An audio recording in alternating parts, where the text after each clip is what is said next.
Go!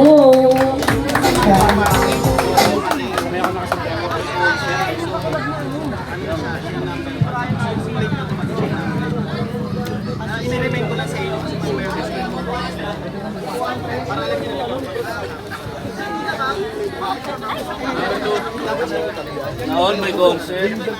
Oh, ano na diyan, di ba? Ayaw mo po. Once again, our third contestant is Blazing! Yeah. Wala nga sa concert po natin dyan. Yeah. Kapagpalang gabi po sa inyo lahat. Lalo na po sa ating mga kagalang-galang na hurado.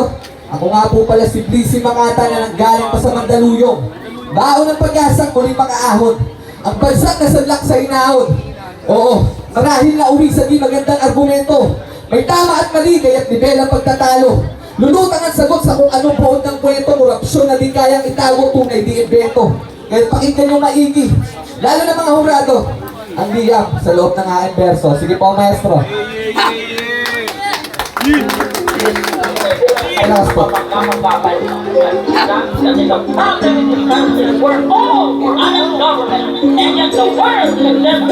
As one of the most corrupt countries in the world. That's why if it's for freedom, the Philippines ang mga other, wala na yung case of freedom for our country. Wala man yung ipumuna yan. So, ngayon, Nakakapagod maniwala may mararating na bukas sa pagsilip ng umaga. Di malaman na nung luna sa sakit na di kayang magamot. Mga kamay na bukas palad sa kanya-kanyang pulsa. Lulusog ang kimit balikat, nakangiting kinumumusta. Tanong sa mga gumagapang ay kung kaya mo ba. Di mabahira ng tumi ang kanilang mga suot. Nakahilata sinusupo mga ubas na hinog. Buhat-buhat, balik na may kawayang mahahaba. Para sa umaasa hanggang magpakababa. Pagsimpihan sila ay nakasulat sa kontrata. Tanggapin ang malugod na di patawa ng kontrata. hirap nga ba talaga ang Pilipinas ngayon? Pasempak ang nananakaw ng korupsyon. 20% of the national budget according to the estimate.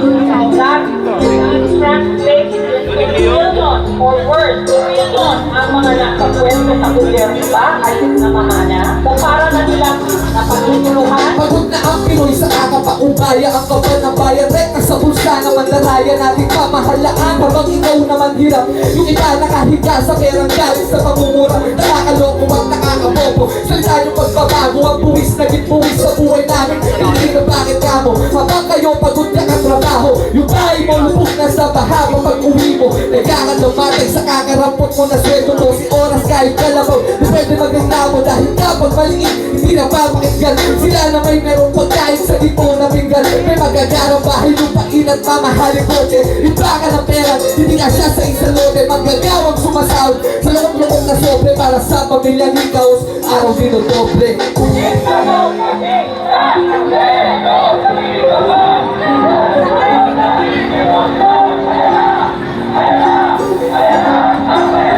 Ilan beses na tayo ginagawa ito, inaabuso, pinananawan. Nakakagalit na sa kasi, dahil nagigila. Ang daming mga Mga Pinas na kung saan ang kayamanan umakapaw, ngunit ba't nasa balik kamay itong mga ginaman. Pag sa pwesto mo may nilaligan ang pagnanako. Nagpapatayo para makuha ka ba ng bayan. Nasaan ang sagot sa hinain namin at katanungan. Pinoy itong tinatanggalan ng katarungan. Tapos na makinig, baka pwede kayo naman. Nakakalimot ng Pinas, din ang aming pinagmulan. Ito na ang panahon upang tayo ay tumitig. At tagalin na ang pusal sa nakatigo mong bibig. Dahil tayo din naman ang magtutulungan. Nasupuin ang mga galing buwaya at kawatan sa ating lupang sinilangan tahanan ng ating lahi. Palada sa bayan, unti-unti na umabawi, ibalik ka sa ganahan. Hinggat magtulungan tayo, sila dapat namatay. Di sinisal at Bonifacio.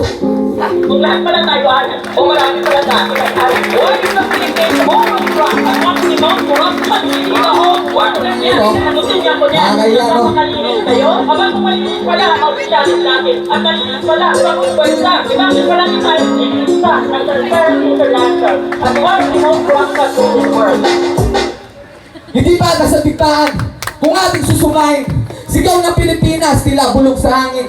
Korupsyon ay wakasan na yan ang laging panalangin. Maibalik ginhawa dito sa bayan natin. At bago ulisanin ang malawak na entablado. Gusto ko magpasalamat sa inyo at sa mga hurado. Gumising kapatid, bigat magsama-sama tayo para sa inaasam na tagumpay at magbabago. DC Makata, maraming salamat po.